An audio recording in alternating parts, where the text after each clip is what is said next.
This is a Minecraft server which has the most expensive ranks I've ever seen, one of which costing over $800 US. A Minecraft server which contains blatant, unregulated gambling that breaks the law in some countries, and even a literal Minecraft slot machine. A Minecraft server which has been blocked by Mojang in the past due to how bad it broke the game's EULA, yet now secretly bypasses their block, and Mojang are none the wiser. A Minecraft server infamous for having criminals play on it, containing a huge black market where stolen money and crypto is used to buy and sell in-game items. Today we'll do a deep dive and expose Minecadia, the most harmful Minecraft server in existence. So, this is Minecadia, quite a popular Minecraft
server averaging around 700 to 1,000 players daily. But what makes the server most unique is the fact that it is one of the last remaining 1.8 Minecraft faction servers, and is actually the most popular faction server left today, with majority of the server's player base in their factions mode or kit map mode, which is sort of like a super fast version of factions. Let's check out the server's store. You can probably already tell that the server is monetized out the wazoo. Obviously, you can buy gold, the server's premium currency, which can then be used in-game to buy a variety of goods, including ranks, kits, crate keys, all standard stuff. There's a variety of cosmetics, including trails, chat tags, skins, prefixes, and more.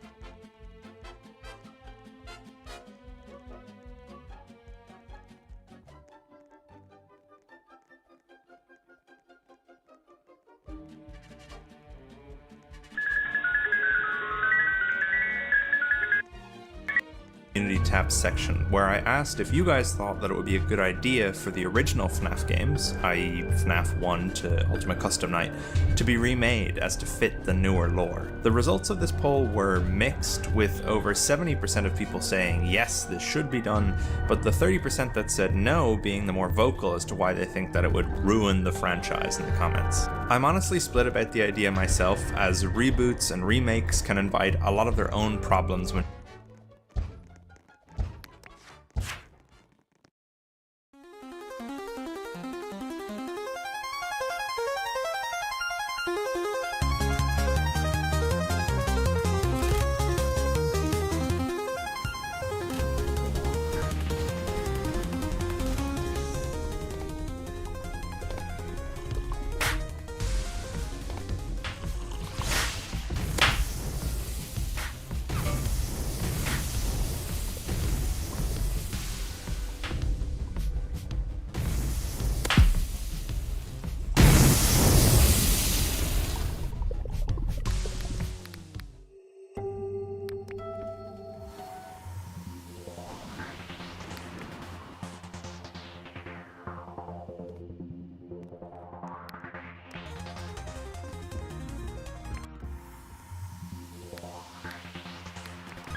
dealing with a franchise like FNAF. That's why today I thought it would be more fun to create what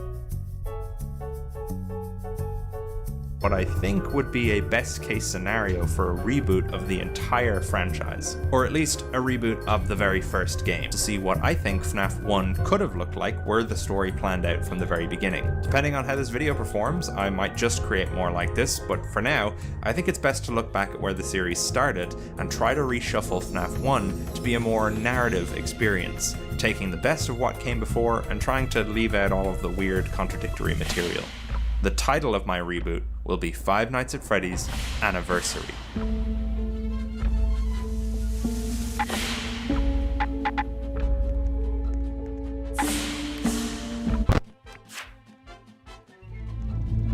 My reboot would start exactly where the first game did, a newspaper article advertising the night guard shift for Freddy Fazbear's Pizza. Posted in the local newspaper, the Utah Province Daily Herald, is the following ad, published the 6th of November 1993.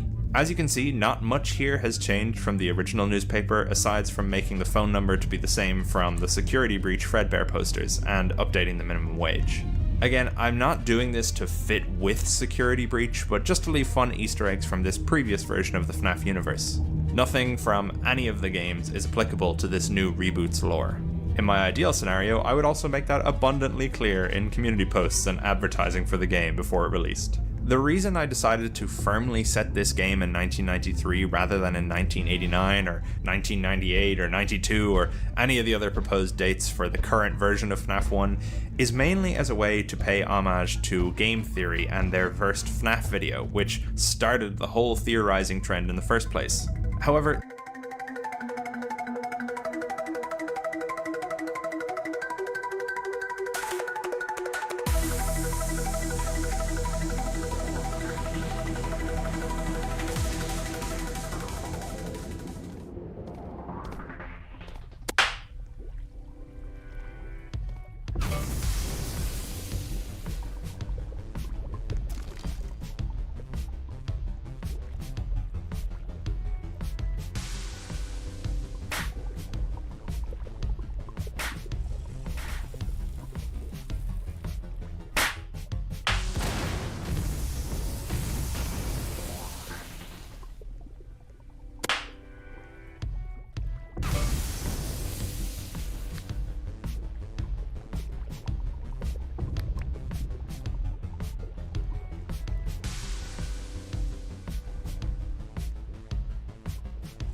there is a further reason, but we'll get back to that later. In the original game, the surrounding blurred out text was just some filler stuff that Scott put in for fun, but I think this is a great opportunity to further hint at other things going on in the FNAF world at this time. I think an advertisement for Stan's Budget Tech would be fitting, as well as an article about the unknown whereabouts of a Daily Herald reporter, Bronwyn Light, a character featured in the week before, who disappeared a little over a week ago. Again, I'm not saying the week before is canon, but I just like the idea of adapting some of that story into this fresh universe. The player is prompted to continue, but instead of being brought straight to night 1, the newspaper is pulled away from the camera. We didn't realize it, but we're actually already looking through the POV of our protagonist. We sit staring at an old boxy TV in a garishly decorated living room torn straight out of the 70s. We grab a TV remote and can click through the TV channels using our keyboard or controller. On brand state-of-the-art animatronics, you're sure to be the most popular kid in town. If you want Circus Mimi and her friends at your next party, call us today at 01888-578. Circus Babies Entertainment and Rentals. Let fantasy and fun come to you. A clock in the corner of the room will tick to 11 PM in 60 seconds, which will end these in-between night sections, or the player can always manually skip ahead with the button on screen. At the end of the game, all the stuff you watched on the TV will be available through an extras page on the main menu for ease of theorists wanting to review. Anyway, nothing too crazy important on this first pre-night section beyond.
Some Easter eggs, so let's jump into night 1. 11 PM on November 6th ticks over to November 8th.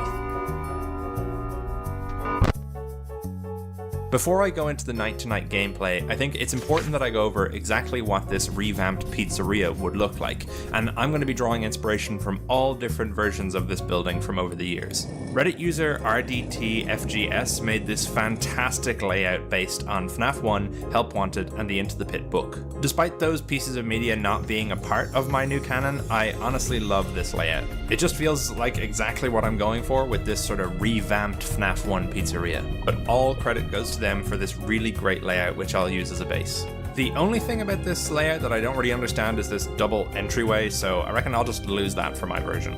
First thing we're going to add here is the ball pit from all the different Into the Pit versions, as it's a standout piece of modern FNAF iconography, even making its way into the movie's pizzeria. So we'll place it in the back right corner of the room as is described in the original book.